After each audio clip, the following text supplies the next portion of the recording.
It's Mzansi Insider Sunday, and we're here to serve and protect. Today on Mzansi Insider, the new singing sensation Layla tells us to rise again. We also entered the hood at the Sporo Street Cookout. If you've been thinking about joining the Forex market, then stay tuned. Then, a lady who's transformed her life. Do you know how to reach your goals? Well, we can help. And later, a boss lady that's making skin. All this on Mzansi Insider. Homie, don't worry, hold up. No gossip gossiping off skinny. Dishing out the truth, so start tuning in. Can't turn a galley. Come, social issues, this so easily. Giving you the latest news so instantly. Gender we tighter. Keep the channel locked on Mzansi Insider.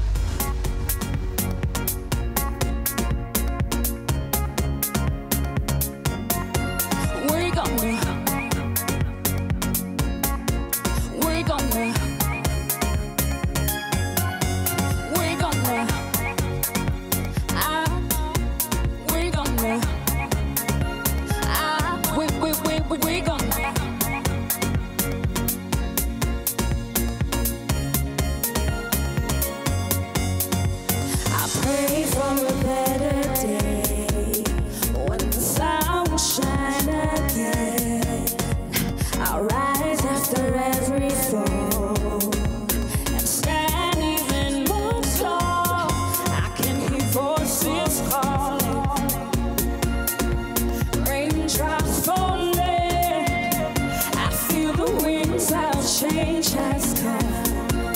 I'll rise again. Why can't we just rise again? Forget your woes and your strife. Just rise again. Leaving all your sorrows and your fears. Rise again. Forget your woes and your strife.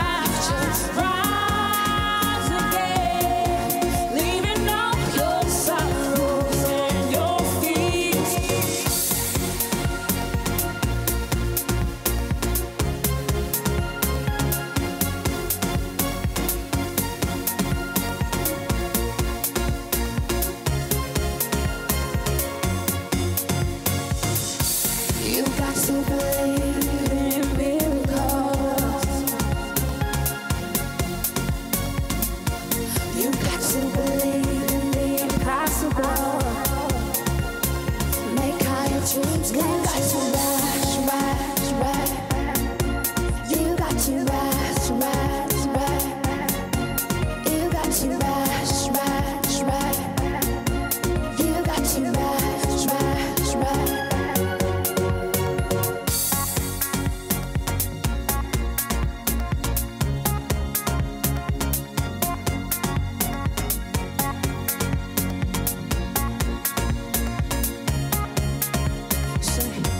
Why can't we just rise again? Forget your worries and your strife. Just rise again. Leaving all your sorrows and your fears. Rise again. Forget your worries and your strife. Just rise again. Leaving all your sorrows and your fears.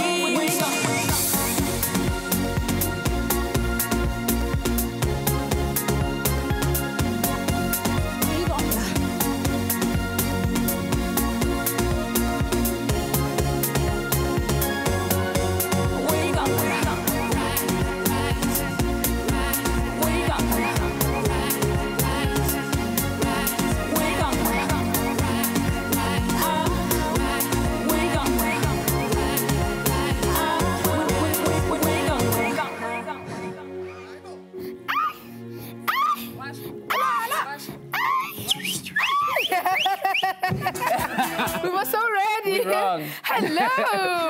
How are you doing? Well, how you guys Oh, doing? man, beautiful way to start the show. I mean, you're waking them up on the right note. That song says, wake up, wake up, wake up. Gosh, you know And how that's we the do. perfect time. Let's talk about the track.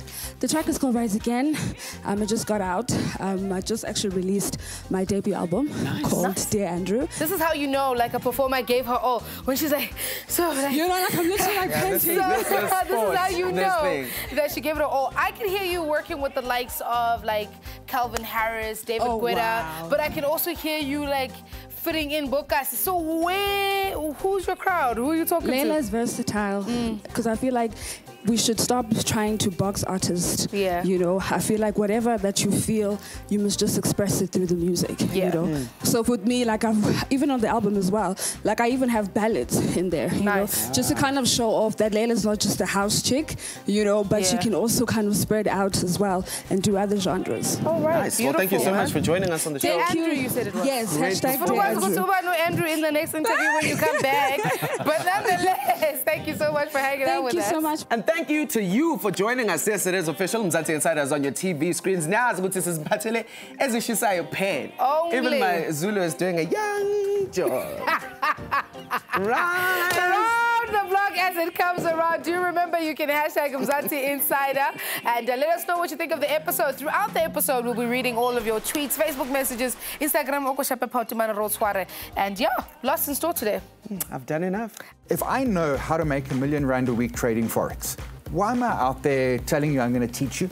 On I Got Over It, we meet an insider that's changed their situation around. I'm tired of living a fat life.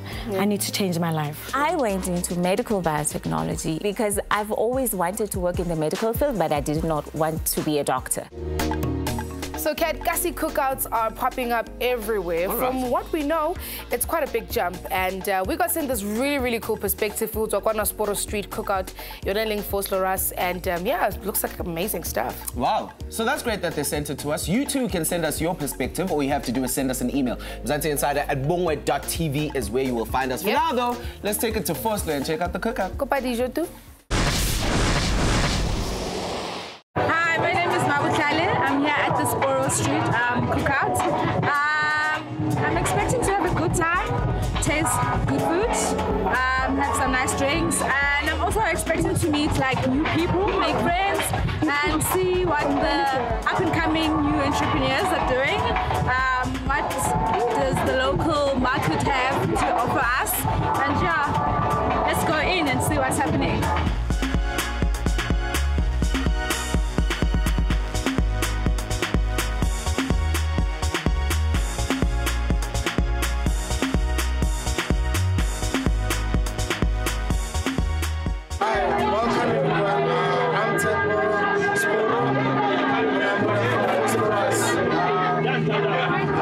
Of the street cookout is rising the Israel. The whole basic concept about the event is about giving a platform for people that are doing food, special cuisines, and special drinks and everything.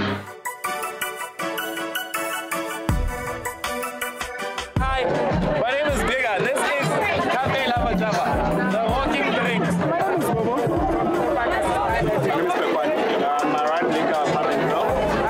What we do basically here is we take things that are indigenous to Kasi, flavor them and give them the gourmet idea and gourmet flavor. We saw basically everything. We have donuts, we have potato twists, and we have fraps and slush drinks. Those are alcoholic, and these ones that we do here is optional, whether alcoholic or non-alcoholic.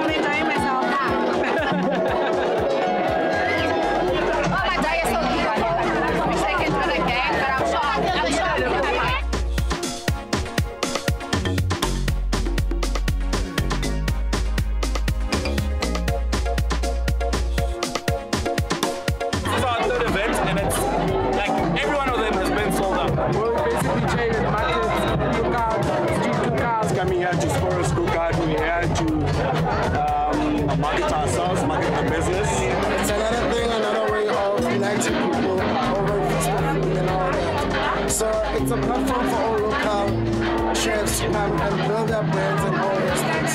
So that's what is happening. We're seeing them pop up everywhere. It's been called the new gold mine. Does Forex trading really work? Find out next. Keep the channel locked on Mzansi Insider. You know what it is, Mzansi Insider.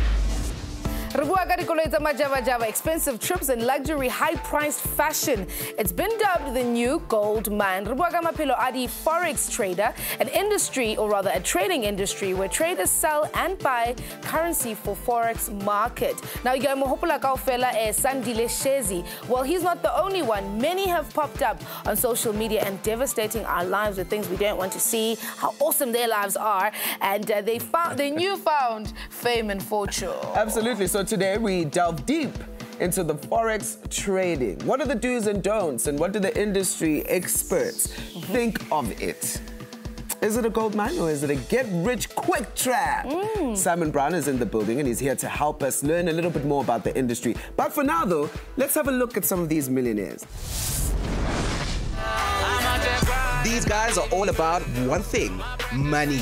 Their social media pages are splashed with flashy cars, big houses, designer clothes, and cold, hard cash. No, for real, they just have money laying around, and they're even giving it out. Yes, my friends, the life of a Forex trader sure is a sweet one. They've managed to make sense of complicated graphs and numbers to get them to their newfound riches. It's a win-or-lose game of Forex trading. Some even provide classes that are supposed to get you ready for the complicated world of trading. Even though some experts say that trading should be approached after years of training, they, however, beg to differ. Apparently, their classes give you the basics to start coining it. These classes don't come cheap. It will cost you up to 9 grand a course. But it comes with a little bad luck. Some people are losing big money at their attempts of becoming millionaires. Yes, it's not as easy as it's made out to be. It seems it's an up and down life in the world of Forex trading. You can also collect. Is right here, right now. Simon, welcome to Mzansi Insider. Thank you very much. Thank you so much for joining us. So first things first, please just clarify what Forex trading is to all of us. Look, it happens online. You can do it virtually from anywhere in the world with an internet connection and a tablet or something. And basically, you are buying and selling currency. So you would buy some US dollars and it would move and you would make a profit, and then you would go and buy Japanese yen or something like that. And in theory, it sounds very exciting, very exotic, and do it from anywhere and get rich in a hurry. The reality, as always, a little bit different. How realistic is this? Because I'm just like, I was bad at maths. And I don't know if I'm going to sit in an afternoon on a Saturday and all of a sudden I can trade currencies. So the short answer, you can't. I mean, I spent 5 years learning how to become a trader. It literally took me 5 years of learning, of losing money, of starting again. The ability, it's like anything. If we wanted to be a plumber or a brain surgeon, we're not going to go to a Saturday afternoon course and on Sunday start saying to your buddies, hey, I can fix your stuff, and you've got a headache, give me a scalpel. We're going to say, you know what it's going to take? I don't know, it's going to take some time. Now, maybe 5 years is a long time. Maybe some folks can do it in 3. I can promise you, you ain't doing it this year, you ain't doing it next year either. It is it's a skill we need to learn like anything else. Now, with that said, what are some of the do's and don'ts when you're going to get into Forex trading? So, I mean, the first thing I think is probably don't pay money. Don't pay money. Everything you want, you know, this is the world of the internet, right? Go to YouTube. There's free stuff on YouTube. There's free classes that are happening. But then you get hooked in and you go to the free class and they say, well, now you've got the free class, sign up for this fancy software. Don't. You can get free stuff. This is, 2016. The stuff is out there. It's on the webs. Important point is expectation. If you think that you're going to be rich, that you're going to make thousands of dollars every day or every week, it's not going to happen. It's going to take you years and years to get to that point. You want to be, you want to be a top goal scorer for Bafana Bafana. What do you do? Man, you start trading, you start training, you start running, you start, and you get to your first club, you get to PSO. It takes years and years. This is no difference. To make money in this game, it's a global market, right? So you're trading against the best traders in New York, the best traders in Frankfurt, the best traders in London. Absolutely. You have to be the best trader. Yeah. Amongst the young people, trading is a fad. Everybody wants to be a part. What do you think is attracting young people to want to go to these classes and want to learn and go to YouTube and read these? I think it's the lifestyles. I think it's the promises that are out there when you're on the Facebook or any of the social medias. You see these promises. You see these people who claim to own jets and to claim to have more flashy cars than I've had breakfasts this week and that sort of thing. And it's all this, you know, and who doesn't? Who doesn't want to make R1 million by dinner tonight? Everyone wants to. And you get these promises, and when you dig into them, so often they're fake. There's one guy who claims to own an aeroplane, but when you go and dig around, oh no, the aeroplane's owned by someone in Cape Town. He's never heard of this oak. It's not his aeroplane. He happened to he took a photograph of it and said, hey, it's my plane. No verifying it. So yeah, we want to be rich. Everyone, hand up. Yep, want to be rich, of course. Yeah. This is not it. Like everything else, it's going to take time. Scams? So, yeah, is that like a scam? No, I mean, short out, most of them. So is Forex trading a scam? At its core, no. Forex trading is happening. Okay. Absolutely it is. But all of these get rich in a hurry, you can learn in a weekend, buy my software, I'll do it for you. This is nearly always a scam. Let's be honest. If I know how to make R1 million a week trading Forex, why am I out there telling you I'm going to teach you? Look, I'm making R1 million a week. I'm making that $1 million a week. I've bought a house in Camps Bay and I'm chilling by the pool on a Saturday afternoon. I'm not, with respect, out there teaching you how to trade it because I'm doing it already. So there's a legitimate call, but the roundabout it is all the scams that are coming through. How does one get qualified? How do we get to a point where you are at? And it's legitimate. Yes. So this is part of the problem. If you want to be a plumber or a brain surgeon, there's a qualification. We know what it is.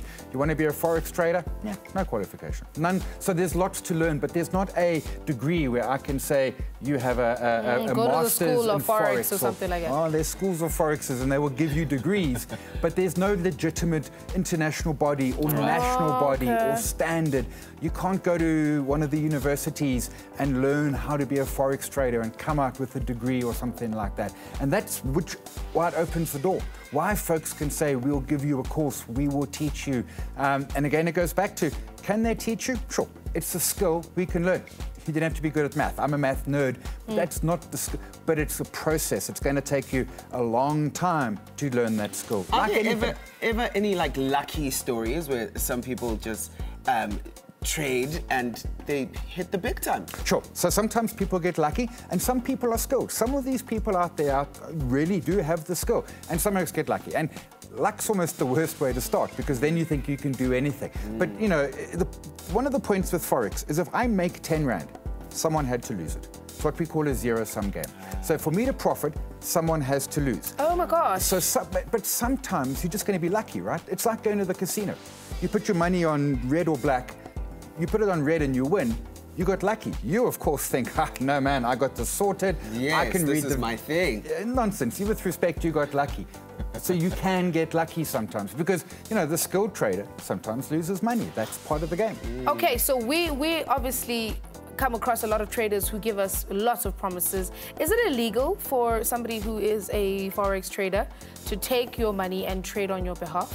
It almost certainly. So now you need registration. If I want to take money from you or somebody and I want to trade in your behalf and give you the profits, I need to be registered with the Financial Services Board. I need to be registered all over the place. I need to have certain categories of license. And the technical details, we don't need to delve into it. The first point is I need to be a financial service provider.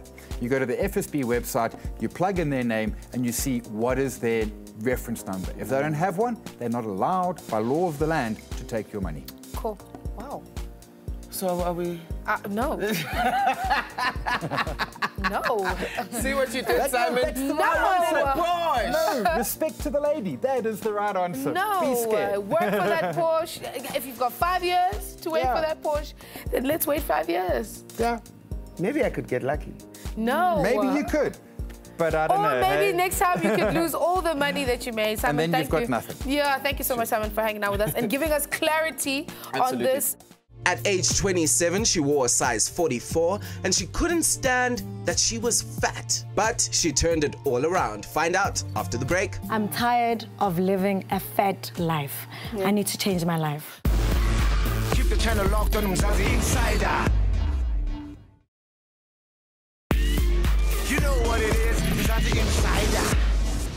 According to the Heart and Stroke Foundation SA, South Africa has the highest overweight and obesity rate in sub-Saharan Africa, with up to 70% of women and a third of men being classified as overweight or obese. Today on I Got Over It, we meet an insider that's changed their situation around. While looking at some pictures of herself, 31-year-old Khomotso Kgwate from Pretoria realized she was way too big. At 109 kilograms, she was classified as obese after an assessment at work. In January 2015, she decided to go on a journey of change in her obese reality. And she's joining us right now. Khomotso, welcome to Mzansi Insider. Thank you for having me. Also, let's understand it, because you don't strike me as a big girl right now, and I guess that's because I didn't encounter you in your former body. So were you always a big girl, Uhudile, a big girl? Yes, I've always been a big girl. Like, I think when I started school, when I was in grade 1, that's when I started picking up the weight. So as the years progressed, I became bigger up until I was 29, and I realized, oh wow, I'm this big. And that's when I decided to make the change. Were you active and sporty still with that? Of course, I was always active at school. I played netball. I loved dancing, so yeah, I dance a lot. So I've always been an active person. Okay. Cool. Let's define obese, because like but in actual fact, in terms of how they calculate it, a lot of us are actually obese and we don't even know. Yes. When did that become a reality for you that you were obese? Okay, firstly with me, it was a picture that we took at a friend's son's birthday party. Yeah. That's when I realized I'm that big and I didn't like myself. Yeah. Then we had a wellness day at work on the 28th of November. My height is 1.49 and I was weighing 109. Now, for my height, I'm supposed to be between 55 and 60. Okay, so we're the and same, that's when they defined that you're actually obese and you need to do something about it because it's not good for your health. Yeah. Yes. What emotion did it spark with you when you saw these pictures? Because you're saying your moment of reckoning was when you looked at these pictures. I literally cried myself to sleep. And that evening I prayed, I said, it's enough. Yeah. I'm tired of living a fat life. I need to change my life. Okay. How much of an effect did being obese have on your life? I think not too much. I never had problems with my weight. I think only when I went to buy clothes, that's when I'd be like, oh, okay, yes, I am big. Realizing that now I'm at age 27 and I'm wearing a size 44. I never used to wear pants because I thought I looked too big in pants. And I used to, it was emotional. Even people when made comments, if somebody said, just pull down your dress, I took offense. I took it personal when people used to say that. Okay. So, yeah. So you were in a very fragile state. I was, yes. Very defensive about everything. Oh, no, is it, I can't know about because that's naturally how they are, right? And then and then Raja. Were your eating patterns incorrect? What do you think was the problem Very for incorrect. you? Yeah? Very incorrect. Look, I was a couch potato. I loved my meat. I ate too much meat. A lot of chips, like your vegetables, that's my weakness. I loved a lot of vegetables. I just ate wrong. Not too much but rice, yes. But you see, that's the thing, like mentality, and it's just that packet of chips that, you know, throw you off the line. And overdoing the meat as well. There's nothing wrong with meat as well, but I overdid it. Yeah. It wasn't necessary. So as a family, because I can't and then we all eat a certain way. I'd like to believe that the family was the problem, because within the family everybody ate too much. But because my mother also, they say it's a family thing, it runs in the genes. But my mother always was health conscious. She always conscious of how she looked. So she was never very big. It was just me, my grandmother, and my aunt that were very big. But when you look at our eating patterns, we ate a lot amongst the family. Oh, okay, cool. Yes. Okay, so let's speak about the moment of reckoning. Now you've made the decision that you want to start change in your life. I feel like I'm fat today, and that's not based on anybody else. It's based on me. Yes.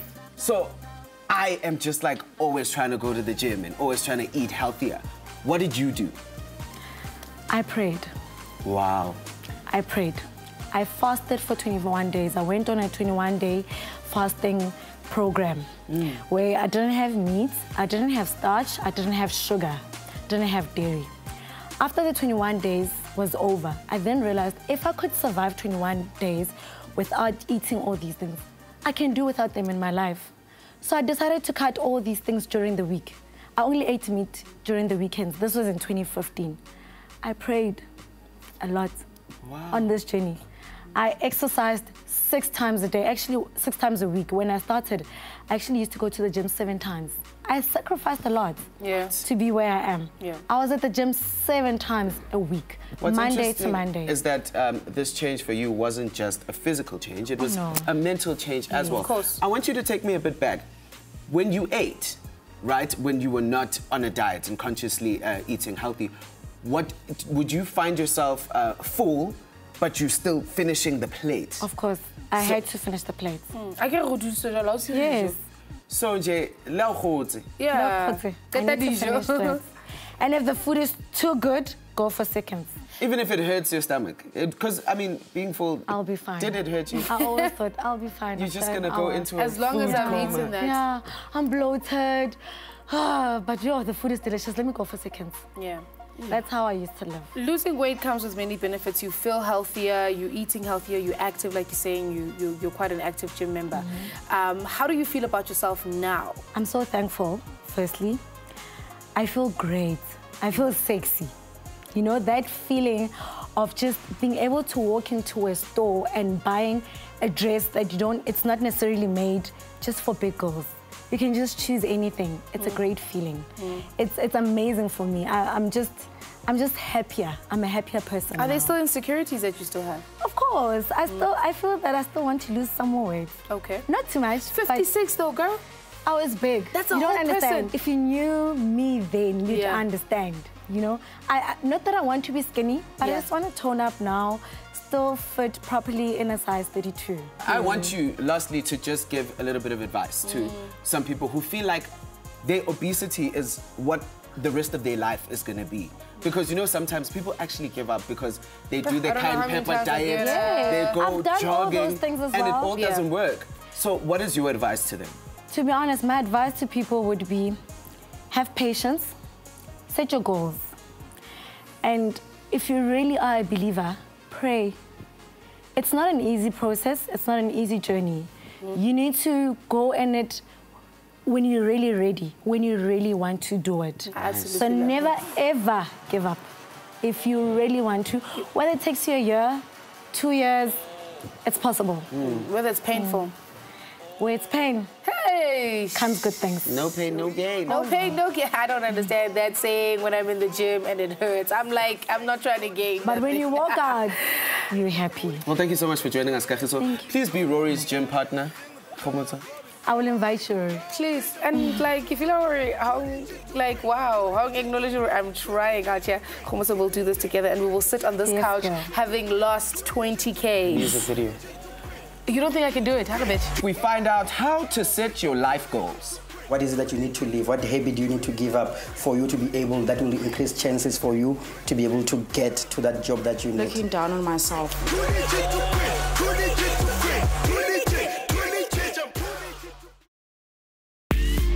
You know what it is, Mzansi Insider.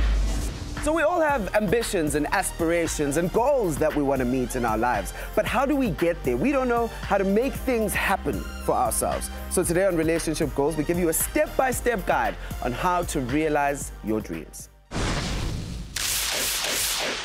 What's happening, Insiders? Welcome to it. It is Relationship Goals. So this week we decided to do it with a little bit of a twist because we're speaking relationships with your goals. So we have our expert, TJ, who's a certified life coach, and he's going to be helping our insider today, Unoktula. We're right here to meet him. What's up, TJ? Good, how are you? I'm fantastic. Long nice time no to see you. Man, you grew taller since the last time I saw you. Maybe you just shrunk.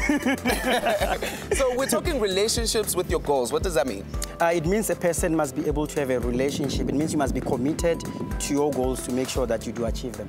So we have an insider today, Nokuthula. How are you going to help her? The first thing that we're going to do is that we're going to first meet her. To meet her, we're going to ask her questions to understand if these goals is exactly what's in line with her values. Okay. And then after that, we're going to take her through a few exercises, and we'll make sure that by the end of the show, she's got a solid plan on what to do for her to achieve those goals. I see you. Let's talk more action. Let's go into it. Let's meet her.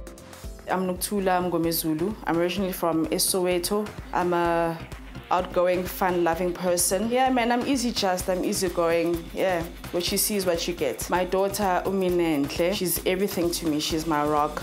She's my strength. Hi, Nokuthula. Thank you for coming. Thank you for having me on the show. Tell me, what goal are we working on today? One of my short-term goals is, like any other aspiring youth out there, is to getting a job. It's getting a job? Yes. For what purpose do you need a job? We all want to feel independent, so that is why I'm saying a job is very crucial and important, especially in this economic world environment that we're living in. Oh, lovely. Yes. So tell me, what kind of a job are you looking for? Well, I've got a diploma in marketing, so anything of that horizon, if it can come up, then I'm very happy. But do you have a specific job, like something that you say, this is exactly what I want, if I get this, I'll be excited? No, not currently, no. What resources do you need for you to get that specific job? You know, like proper training. Training? Yes. Have you ever worked anywhere after you completed your diploma? Yes, I have. I've worked at SAA for 6 months as a data capturer. Okay. So I pretty do have a much small intel of the work environment itself. So what we're going to do now, I'm going to just take you out and I'll help you on something called resources triangle. So you're going to try to find out from the resources that you have already so you can be able to specifically know exactly what job you get. And in addition to that, the most important part on coaching is clarity, because when you have better clarity, you can make better decisions. With better decisions, you get better results, and with better results, you get your dreams. So I'll see you outside. At this part, we're going to do the resources triangle. Yeah. So step on this. You can step on it. Great. Okay, am I allowed to touch you? No, no problem. Okay, I promise that this is the only place I'll touch. Yeah. So, okay. Where do you feel stuck with regard to you getting a job? I feel stuck in my present moment whereby I do not have the know-abouts of the go-to places regarding my certain marketing diploma that I have currently. Okay. Like which companies to go and approach. So now I want you to look there, and then I want you to tell me just a second about your daughter. How does your daughter make you feel? She's my world. She's my inspiration. She's everything to me. She's my driving force of why I'm actually here. Oh, great. You know, she's the person that I'm actually looking forward to achieving more greater heights than where I'm actually at the moment. Wow. Yes. So tell me, if you had your desired future, how would it look like? Can you try to describe for me, if you really got the job and you are living your best life, how would it look like? I'd feel very enthusiastic because, you know, as I had said, like having a job means a sense of purpose, a meaningful life, because you want to build an empire, a leaving legacy for my daughter, as I had said. Uminenhle, that's her name. All right. So yeah, as a mother and a young mother, so I feel like there's still a lot out there for me that I should need to prove to myself and to the people out there. Yes. Wow, that's great. Okay, yes. If you're ready now, I'll ask you to take a step and go to that part. It's called the resources. All right. So you're standing here, and I will want you, Nokuthula, to take this and the pen, and I want you to write all the resources that you think you have within you. So I want you to write as many as possible. When you've written many, start afresh and write as many as possible. Okay, no problem. Sure. Okay. So now that you're done, I want you to hold this. Which one is your writing hand? This one. Okay, hold this with your writing hand. And I want you to take this to face to you. And I want you to go to the resources one by one. I want you to go to the page. Or you take it and you put it in your heart. Or into my heart, yes. Okay. Because that's where it belongs. I want you to go and then you put it in. And I want you to feel it. If it's intelligence, I want you to take it, put it in and feel it. Feel the fact that you're intelligent. If it's about connecting with people, I want you to take it and you put it in. So, you know, I want it to go with that emotion of you feeling it, that this is the resource that you have. When you're ready now, I'll ask you to move to the desired state. When you look at this, do you think you are still stuck there? No, I don't.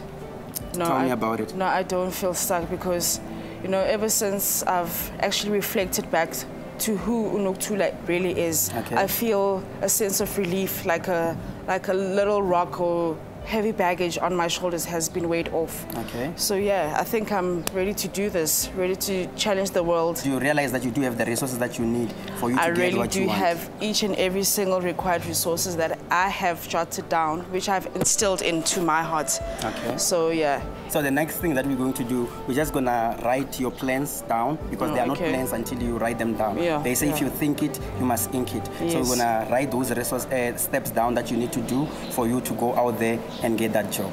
By when do you want to get the job? I would say prior mid-early next year in January. January. If you were to put a date to it, what date would it be? On the 13th of January. 13th January? Yes. Why specifically 13th January? Because I think that's when all things are opening, like people are going back to school, you know, people are going back to their old jobs, people are starting new fresh jobs, you know, so yeah, that's my aspiring date. What steps now are you willing to take to make sure that you get the job? Forwarding my CVs, logging onto the internet. Okay, forwarding your CVs where? Going onto the internet, Googling of all the companies that got my diploma in marketing. So I'll be trying to Google all the marketing companies that I would see to it. And then hopefully I'll get a response. Oh, from when are you going to start doing that? From, I'll say, to be actually ambitious, when I just leave the show. When you leave the show? Yes, definitely. That's really brilliant. Yes. Okay, so you're going to tell me how many CVs do you think you are able to send in a day, realistically? I'll say like 10. 10 CVs. Yeah, 10 Let's say you're going to, CVs. from here, you're going to start sending 10 CVs every day. So what I want you to do is that I want you to make a commitment to yourself that from today, when you leave here, each and every day you're going to send 10 CVs. What is it that you need in your personal life? What is it that you need to live? What habit do you need to give up for you to be able, that will increase chances for you to be able to get to that job that you need? Looking down on myself. Looking down on yourself? Yes, looking down on myself. All right. Yes, because I think I'm here through God's purpose. Okay. I'm not just here just to be, you know, a little mannequin on the corners of the window for people to look at.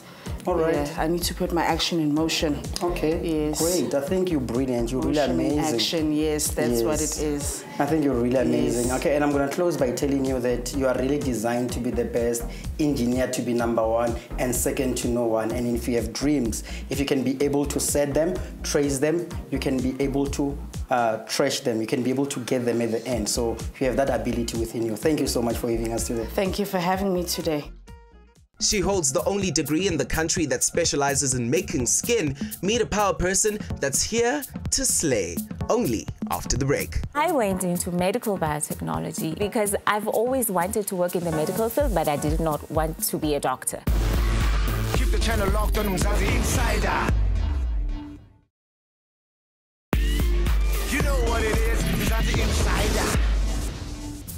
Today's power person is a leader in medical breakthroughs. Cleopatra Ndlovu is a 37-year-old who works at the Center of Tissue Engineering at Tshwane University of Technology. She holds a master's degree in organ, tissue and cells transplantation from the University of Barcelona in Spain. But what's special about her is that she's the only person who holds this degree in South Africa. We're super excited to announce that she's with us in studio. We're talking about none other than Cleo. Hello. Hi. How are you? I feel like we're important because we're very important. Yeah, but it's on the life-changing things. Wow, guys.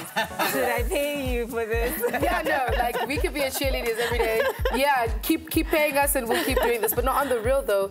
Congratulations on the work that you've done so far. I think that it's absolutely phenomenal, the work that you guys are doing. Let's speak a little bit about skin transplanting. Is that how you say it? Yeah. Transplanting. Yeah, yes. What exactly is it? I think a lot of us are just like, Yeah. How does this work? Like, can I get your skin on me? Of course. And then and then he becomes light there. You know, little things like that. How does it work? Let me explain how it works. People always think that if you get a skin graft from him, you're going to be walking around with his skin on you. doesn't necessarily work entirely like that. Skin becomes like a temporary dressing for you. So the whole point of us starting with the skin banking program in South Africa is simply because there was none, you know. So we had a situation where doctors would import skin to treat burn patients. And we thought, but you know, it means that it's people with medical aid, people who can afford that kind of thing that end up benefiting. But what about me who's lying in a public hospital? Then what then, you know? So what we did then is we went around looking for the most cost-efficient and the most effective way of processing the skin to make it available to people in public hospitals. So this method is exactly that. Okay. Now, you went overseas to go study. I did. As you should be going overseas. If you're going to give me a skin transplant, I need you to have chartered a flight. I'm not happy with that statement. But why not study here? South African education is just as good. And that's my next question. Tell me about going overseas to go study in Spain. Tell me why. Look, I studied biotechnology in South Africa, right? And tissue engineering and this whole thing of having tissues that you prepare for transplantation is a field. Tissue engineering itself is a field of biotechnology. It's one of the fields of biotechnology. Biotechnology is broad. So why did you go into that? I went into medical biotechnology. I don't know, because I've always wanted to work in the medical field, but I did not want to be a doctor. I didn't want to deal with patients and blood and hospitals, that kind of thing. But I knew, I've always known that I wanted to be in the medical field.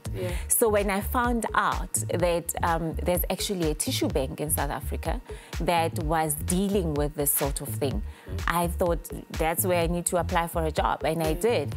Unfortunately, South Africa doesn't have formal qualifications for tissue engineering. Are you currently, I just want to check my research here, are you currently the only person who holds that?